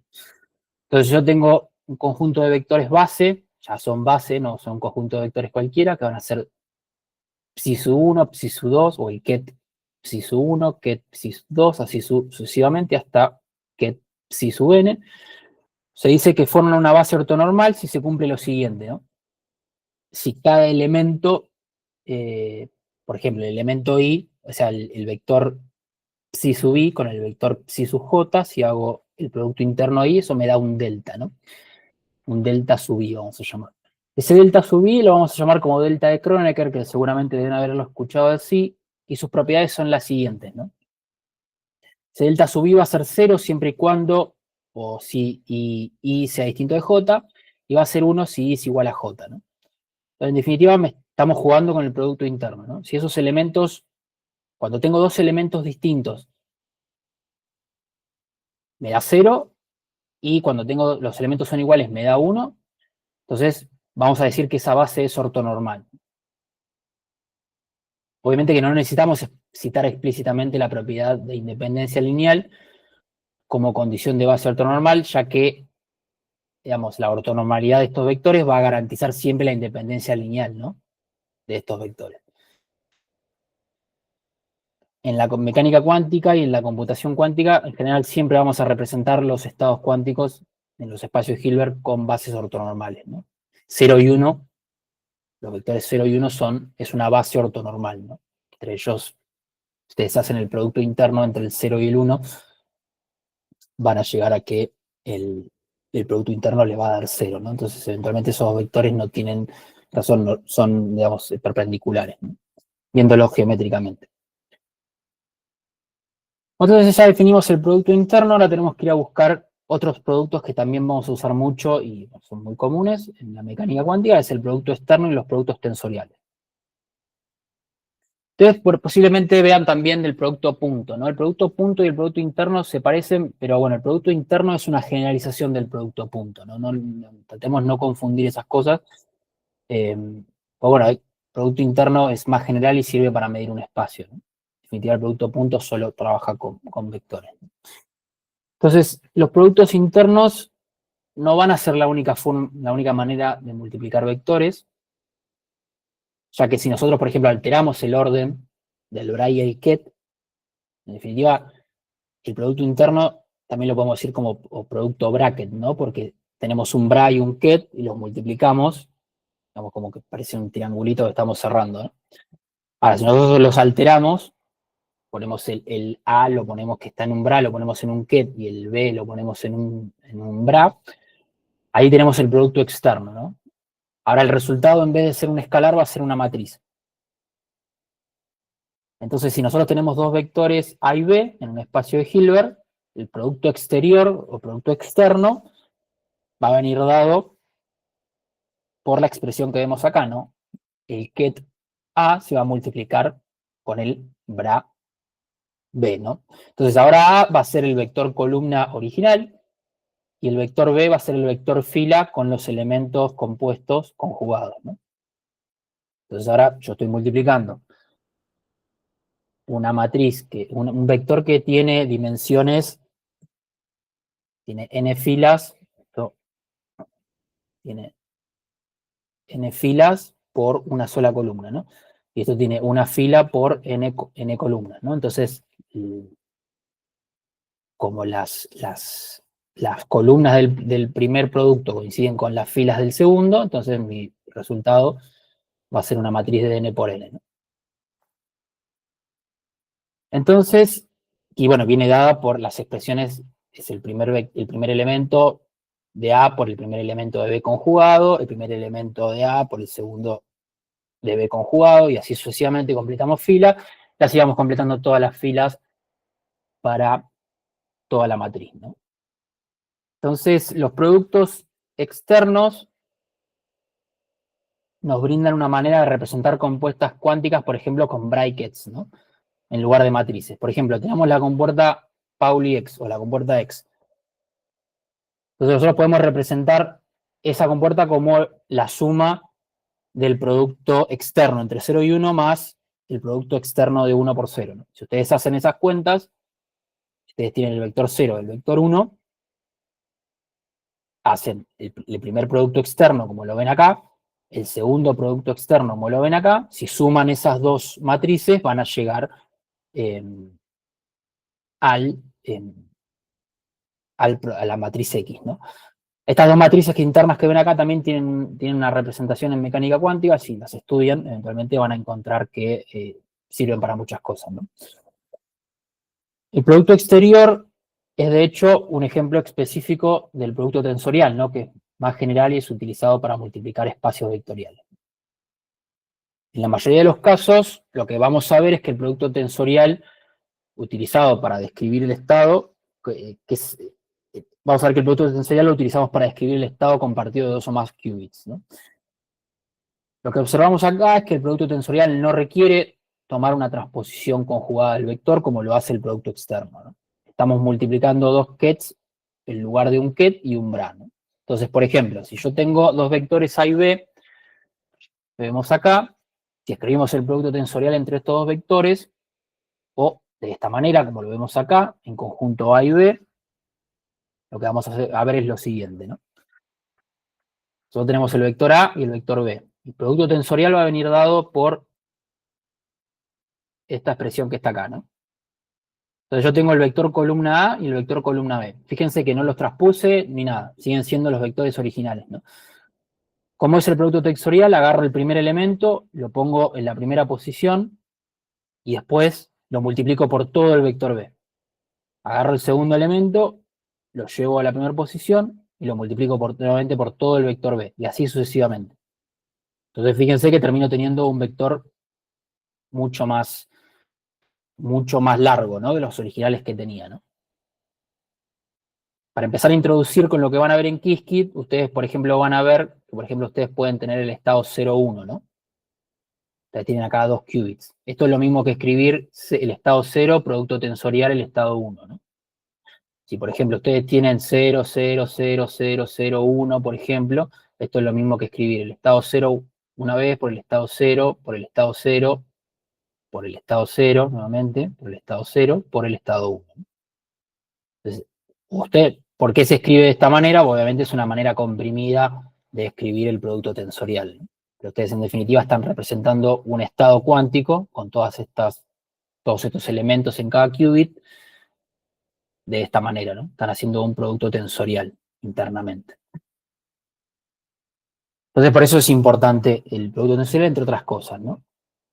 Entonces si queremos actuar sobre el nuevo vector producido por el producto tensorial de A y B. Entonces también tenemos que tomar el producto tensorial de los operadores con los que esperamos actuar sobre el producto de ellos, ¿no? Entonces el producto tensorial entre las matrices A y B va a ser igual al que ustedes ven ahí. Esto también va a ser muy común en mecánica cuántica y en computación cuántica, ¿no? Entonces ustedes no solo pueden multiplicar vectores, sino también pueden multiplicar matrices. Nuevamente, si es matriz, no solo va a ser el elemento, el primer elemento, por ejemplo, de la matriz A, el 1, 1, o sea, la primera esquina, por toda la matriz B. El segundo elemento que le viene después por toda la matriz B, entonces la matriz va a quedarle enorme, ¿no? Entonces, una vez que definimos todos los productos que necesitamos, ahora empezamos a hablar de lo que son autovalores y autovectores. Vamos a ver por qué son importantes. Entonces yo puedo tener la siguiente forma, ¿no? Puedo tener una matriz A que se multiplica por un ket B, eso me tiene que dar un parámetro lambda por el ket B, ¿no? Sé que estoy diciendo en definitiva acá, que hay como una especie de igualdad entre la matriz y un escalar, ¿no? No estrictamente, pero lo que estoy diciendo es que el producto de la matriz, de una matriz por un ket B, me tiene que dar un escalar por el vector B, ¿no? Entonces, en definitiva, lo que estoy haciendo en esta expresión, o lo que se conoce como el problema de los autovalores, como lo van a ver en inglés, el eigenproblem, lo que necesitamos hacer es encontrar los vectores B y los números lambda, que van a ser un real o un complejo, que satisfacen esta relación, ¿no? Y vamos a llamar a este vector B, lo vamos a llamar autovector, y a este valor lambda lo vamos a llamar autovalor. Una especie de descomposición. Yo estoy como descomponiendo el producto en otras dos cantidades que de alguna manera me simplifican el problema, ¿no? Los autovectores y los autovalores van a tener un significado físico muy importante en la mecánica cuántica y en la computación cuántica, entonces lo vamos a ver un poco más adelante.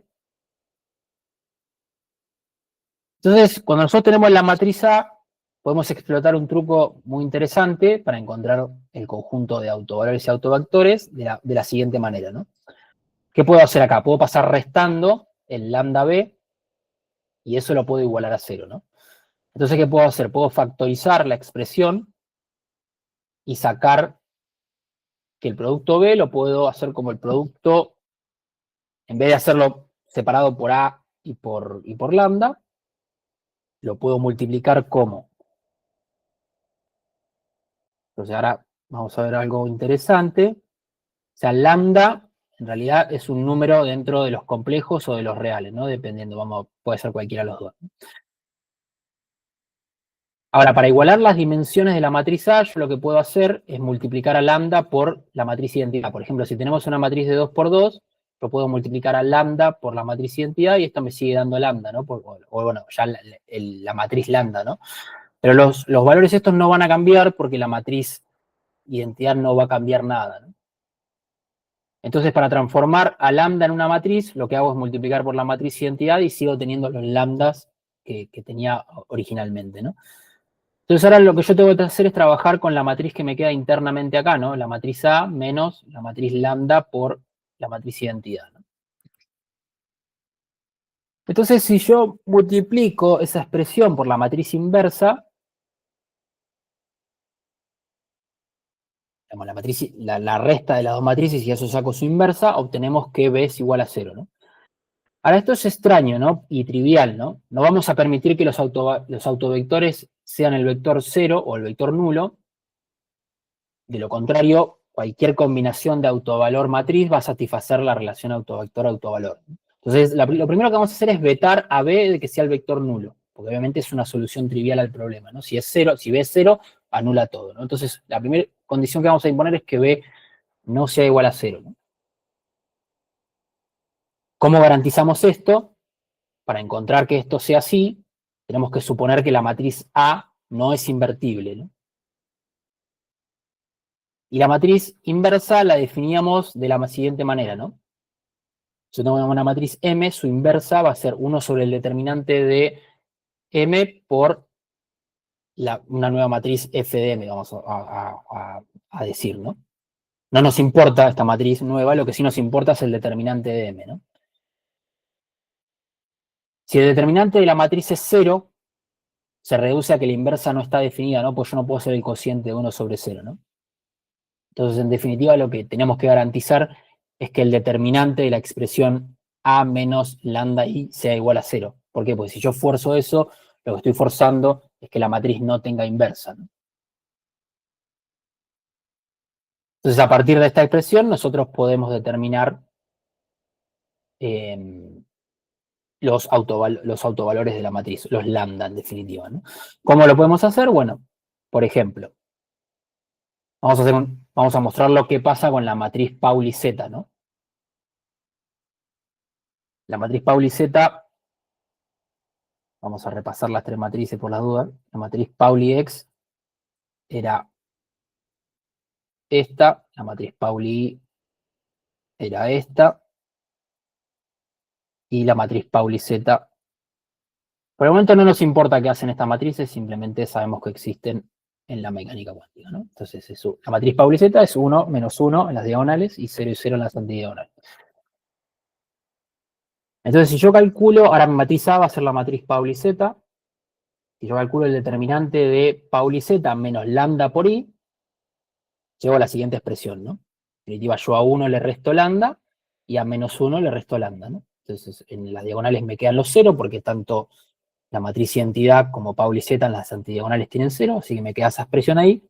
Haciendo un poco de álgebra, llegamos a la siguiente expresión y vemos que los autovalores de la matriz son 1 y menos 1, ¿no? O lo mismo decir que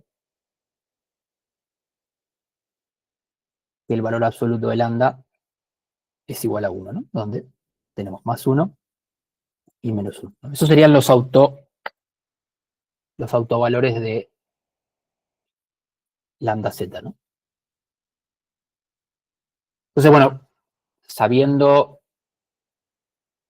que nosotros podemos resolver esta expresión, que también la vamos a llamar como el polinomio característico, este polinomio que está acá es el polinomio característico. Lo que podemos hacer después es reemplazar cada uno de estos valores nuevamente en la ecuación original y, por ejemplo, podemos empezar con lambda igual a 1, ¿no? Entonces, si voy a lambda igual a 1 acá y reemplazo, llego a lo siguiente y llego a la siguiente expresión, ¿no? Entonces, A puede ser cualquier número y, por ejemplo, B puede ser 0, ¿no? Entonces, así nos queda el vector 1, 0, que es una de las bases justamente computacionales que veníamos hablando, ¿no?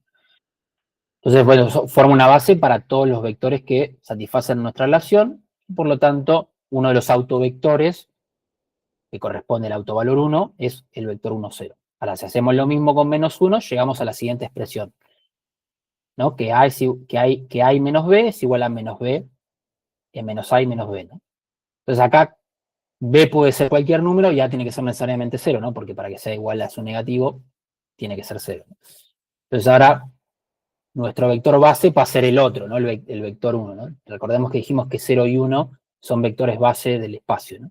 Fíjense cómo aparecen naturalmente, o sea, toda la álgebra que hay por detrás garantiza que esos vectores aparezcan, ¿no? Entonces ahora, para la matriz Pauli Z, nosotros tenemos los autovalores como 1 y menos 1 y sus autovectores como 0 y, el vector 0 y el vector 1. Aparecen naturalmente, ¿no? Justamente no es una coincidencia que aparezcan estos dos vectores, ¿no?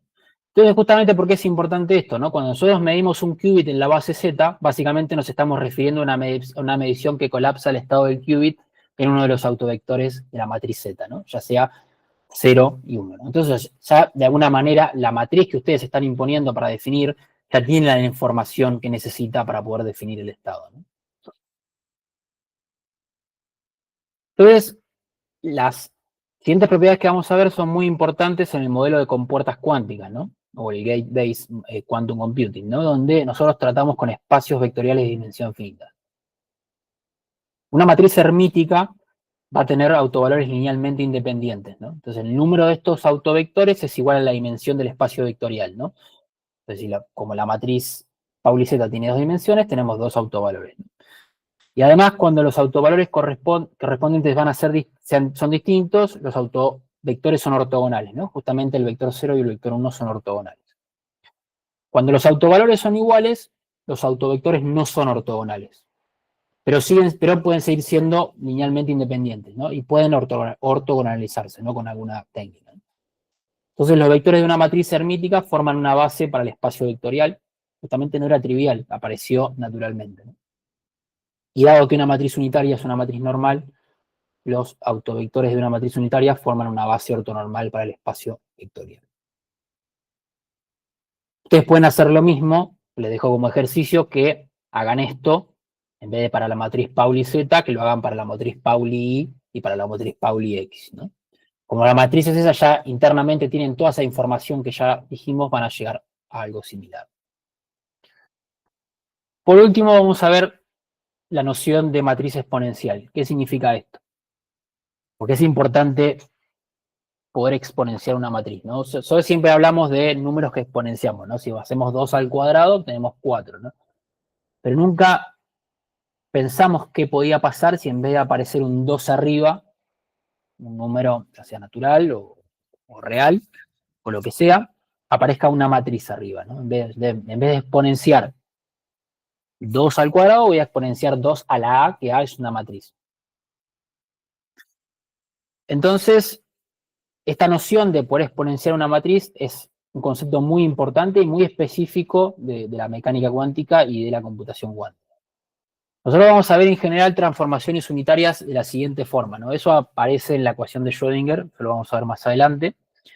Pero ustedes van a decir que la transformación unitaria U va a ser igual a la exponencial del número E, exponenciado a I por un parámetro, vamos a llamar gamma, por la matriz H.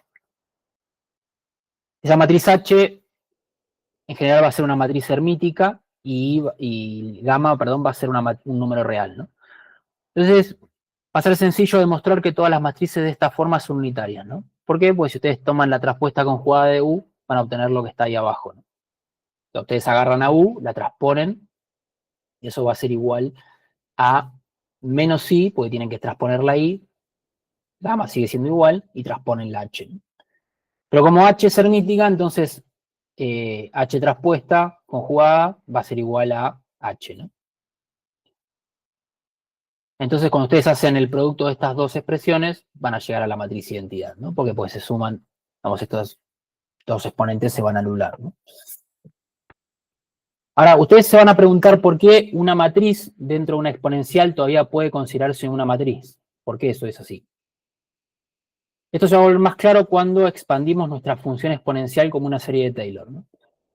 Lo que podemos recordar del cálculo y análisis matemático de una serie de Taylor es esencialmente una forma de escribir cualquier función como un polinomio de grado infinito. Obviamente que ustedes no pueden escribir cualquier cosa como una serie de Taylor, tiene que haber las hipótesis que lo garantizan, pero pensemos que lo podemos hacer. La idea principal es elegir los términos del polinomio y centrarlo en algún punto x0 de la función que estamos tratando de transformar en el polinomio. De modo que la derivada 0, primero, segunda, tercera, sea la misma tanto para la función original como para el polinomio. Entonces así escribimos nuestra serie de Taylor en la forma que ustedes ven ahí, ¿no? Entonces vamos a decir que g de x va a ser igual, la nueva función, a la sumatoria de d igual a infinito con la expresión de Taylor, ¿no? G va a ser nuestro polinomio, f es la función original, f sub n son las enésimas derivadas, ¿no? Y x sub 0 va a ser el punto en el que centramos la función. Como no nos estamos aproximando justamente Taylor se utiliza para aproximar funciones, x0 no nos va a importar, así que por simplicidad vamos a elegirlo 0, y la serie de Taylor se va a convertir en una serie de Maclaurin, ¿no? O sea, vamos al caso más especial. Pues x va a ser 0, entonces lo que hacemos es evaluar las derivadas en 0 y en definitiva lo que estamos haciendo es centrarnos alrededor de 0. Si elegimos que f de x sea la exponencial de x, podemos crear un polinomio equivalente utilizando esta serie, y dada que la derivada de e a la x es simplemente e a la x, es la misma derivada, y e a la 0 es 1, vamos a obtener que g de x va a ser x a la n sobre n factorial, que en definitiva va a ser el número n. Entonces, para alguna matriz cualquiera, o matriz H hermítica multiplicada por I y por lambda, por gamma, vamos a obtener lo siguiente, ¿no? Tengo la matriz E, y eso lo voy a terminar expresando, en vez de X, pongo lo que tengo en el exponente, ¿no? Entonces, ahí ustedes ven, por la serie de Maclaurin, que la exponencial de una matriz es simplemente la sumatoria, una suma infinita de matrices en potencia, ¿no? Porque en definitiva esto es una matriz, la tengo que exponenciar por el orden en el que esté trabajando, ¿no? Por el orden de n en que esté trabajando, ¿no? Esto parece muy complejo, ¿no? Pero el punto aquí, lo importante es que la matriz exponencial es de hecho una matriz. Quiero que se queden con eso. Cuando ustedes exponencian una matriz, lo que obtienen es una nueva matriz. Entonces ahora estamos en condiciones de demostrar algo muy importante. Si tenemos una matriz B, tal que B al cuadrado es igual a la identidad, que esto se llama matriz involutiva, entonces tenemos lo siguiente. Podemos definir, por ejemplo, si nosotros tenemos la exponencial de un número, lo podemos transformar por la ecuación de Euler a la siguiente expresión, ¿no? Entonces, nosotros tenemos la exponencial de I gamma B, donde B es una matriz, gamma es un real y I es el número imaginario. Lo podemos transformar como el coseno de gamma por la matriz identidad más I por el seno de gamma por la matriz B. Entonces empezamos con la serie de Maclaurin, ¿no? Ponemos, en vez de poner H acá, ponemos B, que es nuestra nueva matriz. Entonces nosotros lo que podemos hacer es dividir la suma en una parte imaginaria y una parte real, según si n es par o impar, ¿no? Porque en definitiva es lo que va haciendo, lo que va torciendo esta sumatoria, ¿no? Entonces yo tengo la expresión original, justamente voy partiendo, como hacemos para partir eso, con un -1 a la n, cuando n vale 0, cuando L, perdón, vale 0 o los pares, esto pasa a ser 1, cuando n vale impar, esto pasa a ser -1, ¿no? Y lo descomponemos en dos sumas, una parte real, que va a ser la primera, y una parte imaginaria, que va a ser la segunda, ¿no? Entonces, ahora, ¿qué podemos hacer? Podemos buscar la serie de Maclaurin para seno y coseno. Entonces, lo que podemos hacer es empezar con f de x igual a seno de x, ¿no? Entonces, descomponemos el seno de x alrededor de 0 con la siguiente expresión de Maclaurin, ¿no? Como la derivada del seno de x es cíclica en cierto sentido, cada flecha va a representar la toma de una derivada de la función anterior. Entonces, si ustedes tienen seno de x, derivan coseno de x, si derivan coseno de x van a tener menos seno de x, si ustedes derivan menos seno de x van a tener menos coseno de x, si ustedes derivan menos coseno de x van a tener seno de x, ¿no? Van haciendo las derivadas sucesivas del seno de x. Entonces, dado que el seno de 0 es 0 y el coseno de 0 es 1, todos los términos de n par se van a convertir en 0, ¿no? Y obtenemos lo siguiente que ustedes ven ahí. Y esto se parece, cuando ustedes van acá, se parece mucho al término impar, ¿no? De nuestra ecuación original. De hecho, si dejamos que x sea igual a gamma b, son exactamente lo mismo.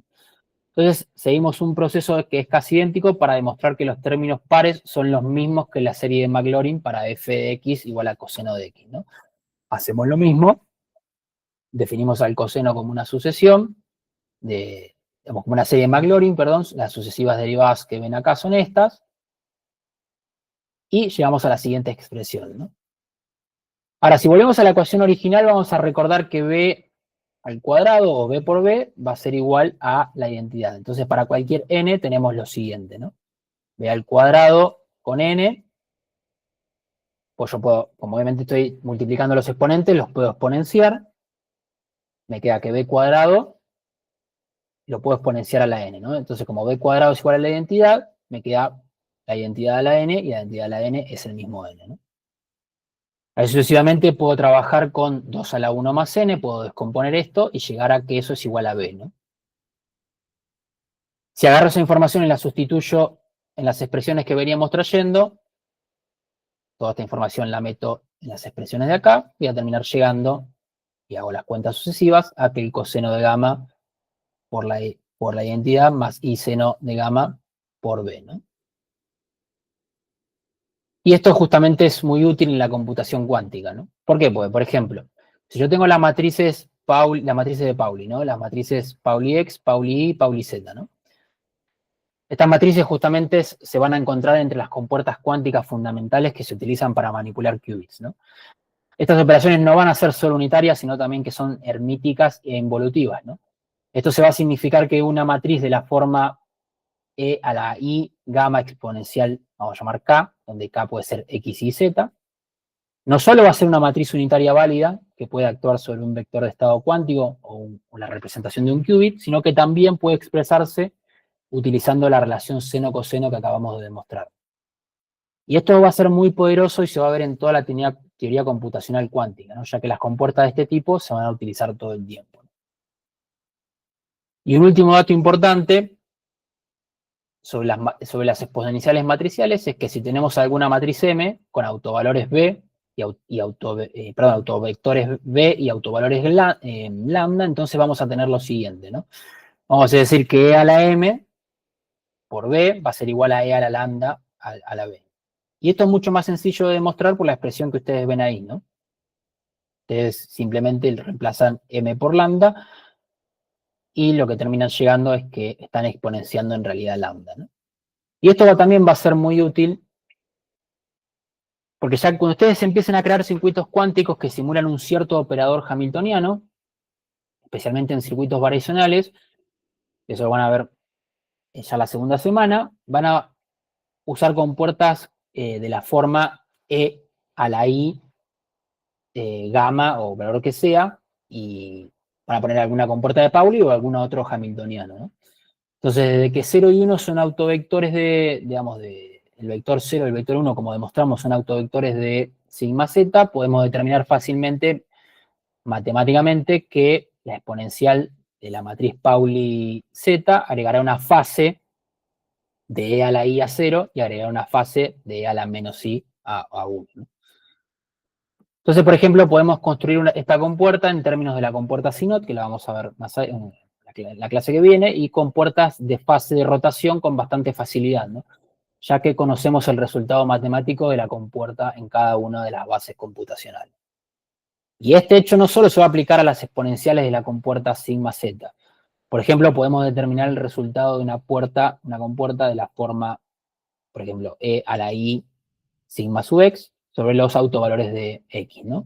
Los autovalores de x vamos a ver que son esos que ven ahí, ¿no? Ya introducimos uno, el otro va a ser la resta.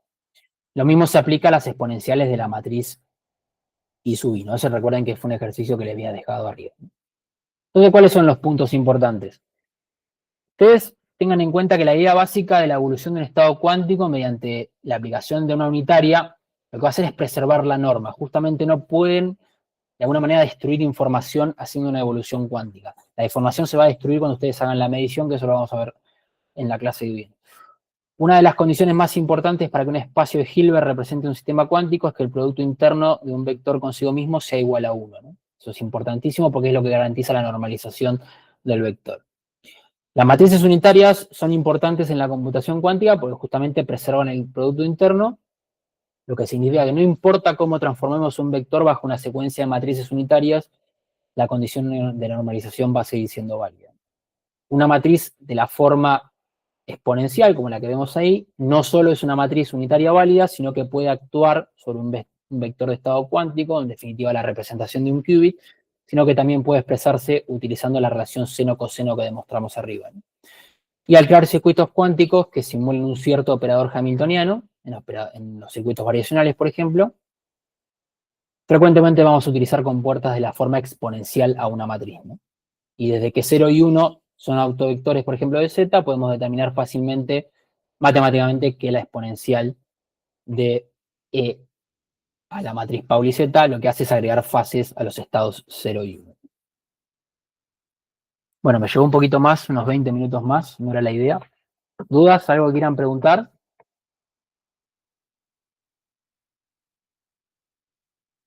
¿Cómo lo vieron?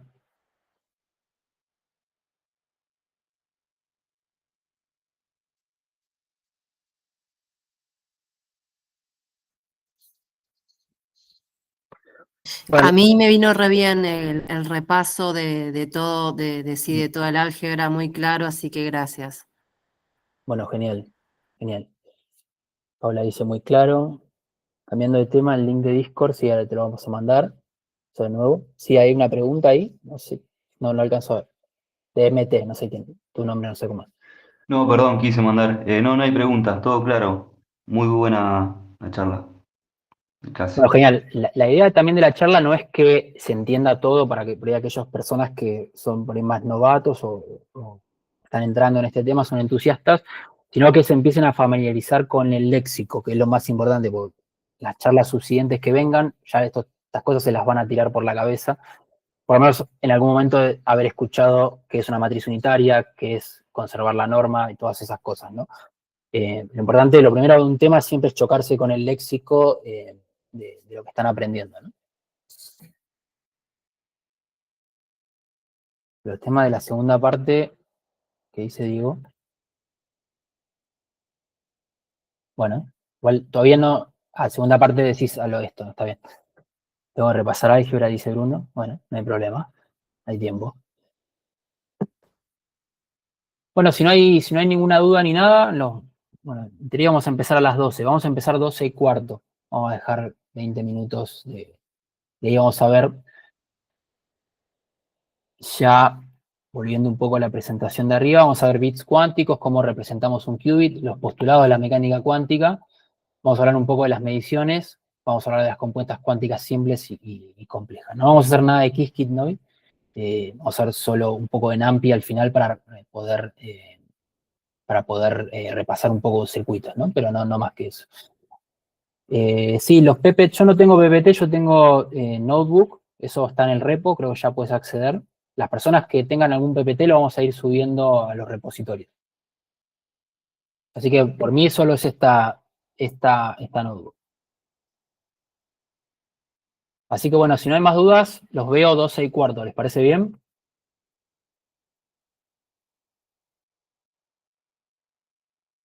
Bueno, genial, los espero ahí. Sumen más gente si quieren.